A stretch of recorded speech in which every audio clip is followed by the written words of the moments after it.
Hello students, स्वागत है आपका my Guruji English language and literature classes में। आज के सेशन में कक्षा 11वीं के प्रोज बुक्स हॉर्नबिल का lesson number second we are not afraid to die if we can all be together पढ़ने जा रहे हैं। स्टार्ट।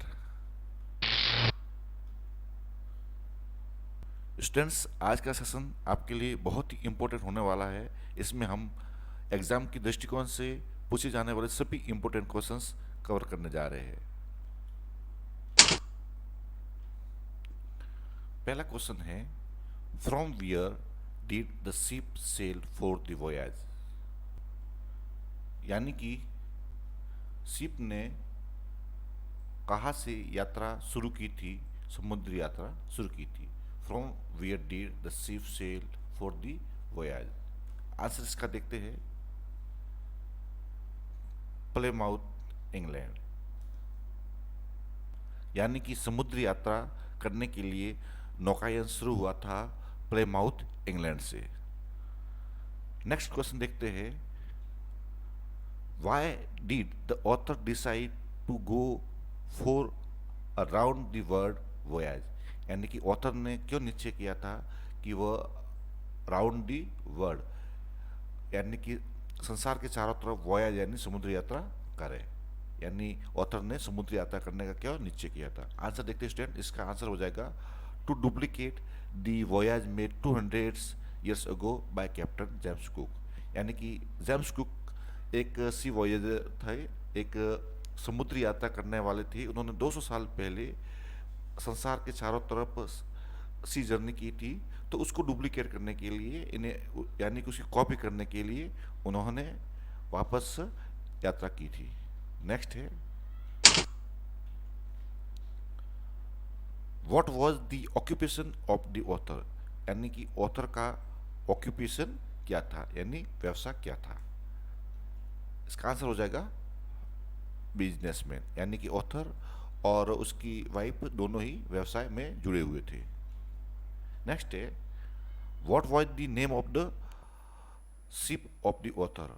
यानी कि शिप का नाम क्या था। ये क्वेश्चन बहुत इंपॉर्टेंट है स्टूडेंट्स। इसका आंसर देखते हैं, वेव वॉकर। यानी कि उस शिप का नाम था वेव वॉकर, जिसके द्वारा वे पूरे वर्ल्ड की सी जर्नी करने वाले थे। नेक्स्ट है, what part of the journey was pleasant for them. यानी कि जर्नी यात्रा का कौन सा पार्ट उनके लिए प्लीजेंट था, यानी सुहावना था। आंसर देखते हैं, first leg from England to Cape Town. यानी इंग्लैंड से केप टाउन तक उन्होंने यात्रा की थी, यह बहुत ही अच्छा यानी प्लेजेंट था। नेक्स्ट देखते हैं, what were the names of the two crewmen whom the author hired. यानी कि जब वह यात्रा पर जाते हैं तो दो क्रूमैन यानी कि जो नाव में हेल्प कराने वाले होते हैं उनको दो हायर करते हैं।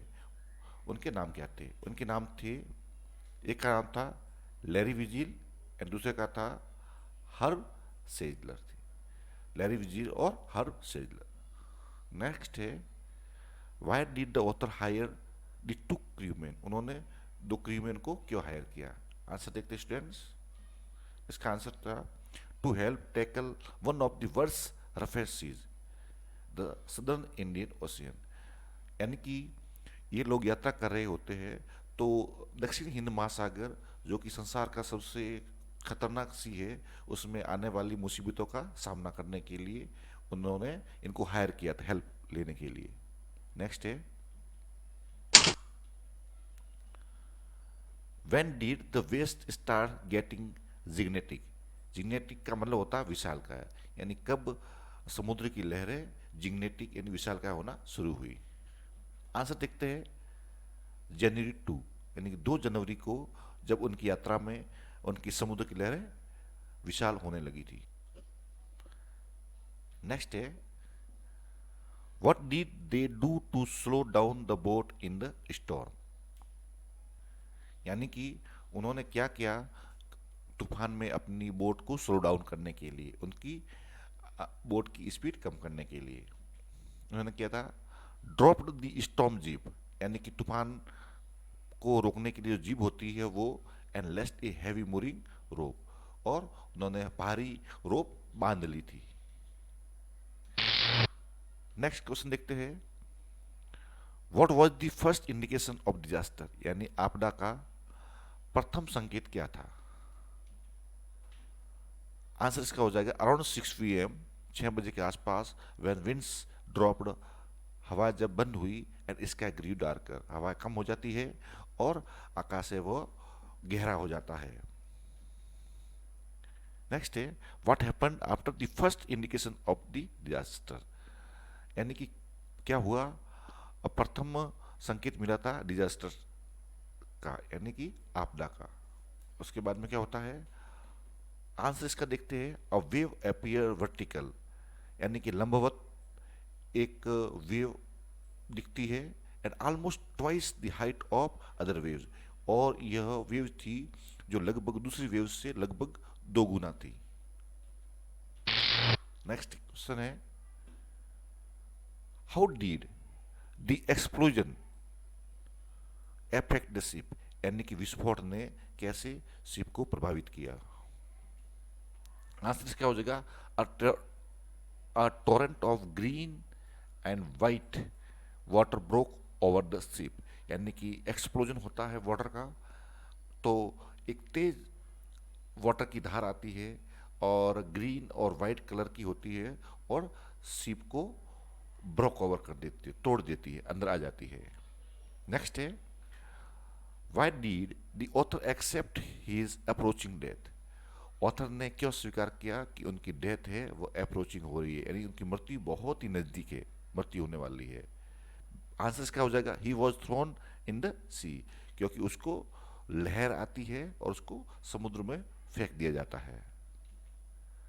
नेक्स्ट देखते हैं answer question student,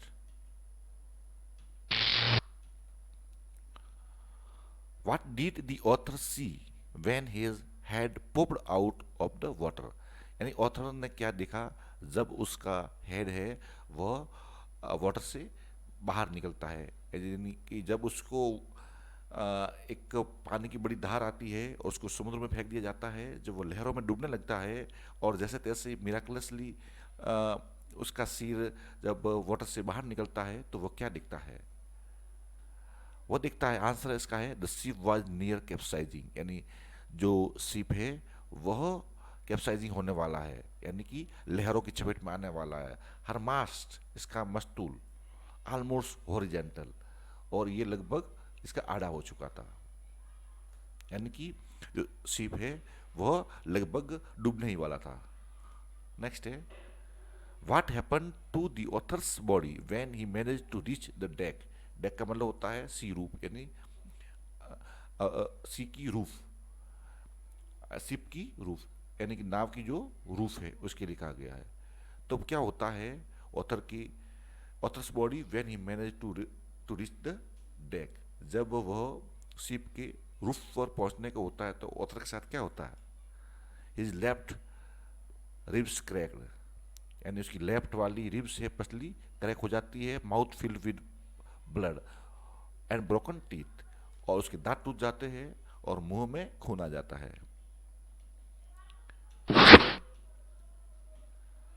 who said, किसने कहा, वी आर सिंकिंग, हम डूब रहे हैं, हम मरने वाले, ऐसा किसने कहा?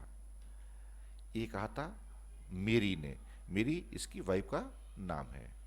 नेक्स्ट है, what was the condition of the ship, ship की कंडीशन क्या थी? आंसर इसका हो जाएगा ब्रोकन टिम्बर्स, यानी इसके टिम्बर से है, इसके अंदर लगी हुई लकड़ी टूट चुकी थी। स्टारबोर्ड साइड, यानी कि शिप का दाया भाग, बल्ज इनवार्ड, अंदर की तरफ घुस गया था। Clothes, crockery, chairs, tins and toys lost, यानी क्लोज कपड़े, क्रॉकरी का सामान, चार्स, टीन और टॉय सारे के सारे इधर उधर पानी में डूब गए थे। नेक्स्ट है, what had happened to Sue when the author entered the room to check on them, यानी कि Sue के साथ क्या होता है जब ऑथर उनको रूम में चेक करने जाता है? इसका आंसर हो जाएगा her head hurt as there was a bomb, यानी Sue उसकी लड़की है और उसके सिर के ऊपर बम्प एक प्रकार से सूजन आ जाती है, एक हर्ट लगने से, यानी चोट लगने से। नेक्स्ट है, what was the age of Suzanne and Jonathan. Students, author के बच्चे हैं, एक का नाम सुजैन है, दूसरे का नाम जोनाथन है। जोनाथन बच्चा है और सुजैन बच्ची है, यानी जोनाथन है वह सन है और सुजैन डॉटर है। इनके नाम जॉन बताया गया है और इसके नाम इसको सुजैन को शॉर्ट में सुजैन कहा गया है। इनकी उम्र क्या थी? तो सुजैन की उम्र थी 7 ईयर्स एंड जोनाथन यानी उसके लड़की जॉन की उम्र थी 6 ईयर। इसको सुई कहा गया है, इसका शॉर्ट नाम जॉन, इसका सुई। नेक्स्ट है, how did the author manage to stretch the canvas.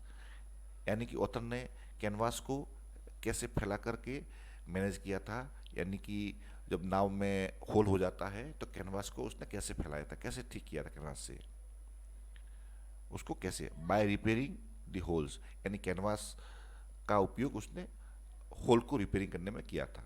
Next है, what happen after the hand pump started to block up. क्या होता है जब हैंड पंप जो होते हैं वो ब्लॉक अप हो जाते हैं, काम करना बंद कर देते हैं, with debris floating around the cabins. जो डेब्रिज होता है, कूड़ा कचरा, वो कैबिन में आ जाता है। तब इसका आंसर हो जाएगा, the author connected an electric pump to an out pipe. तो ऑथर ने एक इलेक्ट्रिक पंप को कनेक्ट किया था, यानी वाटर को बाहर निकालने के लिए। नेक्स्ट देखते हैं, where did they decide to reach save themselves and the ship. उन्होंने कहा जाने का निश्चय किया उनको बचाने व शिप को बचाने के लिए। आंसर इसका हो जाएगा एल एम्स्टर्डम, यानी द्वीप का नाम है, वहां पर जाने का उन्होंने निश्चय किया था। नेक्स्ट है, what was their first meal in 2 days। यानी कि उन्होंने 2 दिनों के उपरांत जो भोजन किया था वो क्या था। आंसर हो जाएगा corner beef and crackers biscuits, यानी उन्होंने बीफ यानी मांस और बिस्किट लिए थे। नेक्स्ट है, हु सेड, किसने कहा था, we are not afraid of dying if we can all be together, you and mummy and Sue and I. Students, ये क्वेश्चन बहुत इंपॉर्टेंट है और इसी के आधार पर इस पाठ का नाम भी है। किसने कहा था कि we are not afraid of dying, हम मरने से नहीं डरते हैं, if we can all be together, यदि हम साथ साथ रह सकते हैं। तुम, मम्मी, स्यू और आई। आंसर देखते हैं स्टूडेंट, ये कहा था जॉन ने।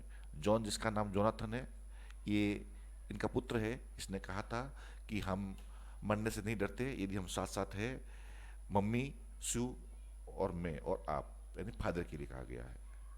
नेक्स्ट है, when did they reach L Amsterdam. L Amsterdam में वे कब पहुंचते हैं, around 6 PM in the evening, यानी कि लगभग शाम के 6 बजे। नेक्स्ट है, what was the status of the ship on January 3। यानी जनवरी 3 को क्या स्टेटस होता है, स्थिति होती है शिप की। पंप्स, आंसर है pumps had the water level sufficiently under control, यानी कि पंप्स के द्वारा वाटर लेवल को काफी नियंत्रण में कर लिया गया था। How long did take for the ship testing and fitting, यानी कि जब ये वॉयाज पर निकले थे समुद्री यात्रा पर, तब शिप को टेस्टिंग करने में, फिटिंग करने में कितना टाइम लगा था। स्टूडेंट, इसका आंसर हो जाएगा मंथ्स। लगभग इनको 16 मंथ्स लगे थे, यानी 16 मंथ्स इनको टेस्टिंग करने में लगे थे। नेक्स्ट है, where had they reached on the 25th December. 25 दिसंबर को वे कहाँ पहुंच चुके थे। इसका आंसर है 3500 kilometre east of cap Town, यानी केप टाउन से 3500 किलोमीटर ईस्ट में, यानी कि पूर्व दिशा में। What happened when the author's head smashed into the wheel. क्या होता है जब ऑथर का सिर व्हील से स्मैश्ड हो जाता है, टकरा जाता है तब। ही फ्लू ओवरबोर्ड, यानी कि वह ओवरबोर्ड यानी कि नाव से फेंक दिया जाता है और पानी में गिर जाता है, सिंकिंग बिलो द वेव्स, और वेव्स में डूबने लगता है। नेक्स्ट है what does may day call. May day call का मतलब क्या होता है? स्टूडेंट्स इसका आंसर देखते हैं, डिस्ट्रेस कॉल फॉर हेल्प, यानी कि जब कोई आपदा में होता है, जब मुसीबत में होता है, तब हेल्प के लिए कॉल करता है, उसको बोलते हैं मे day calls.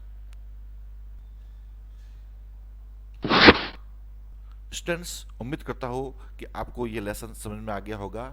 Thanks for watching learn English with Govind. Please like share and subscribe my channel. Okay, thanks.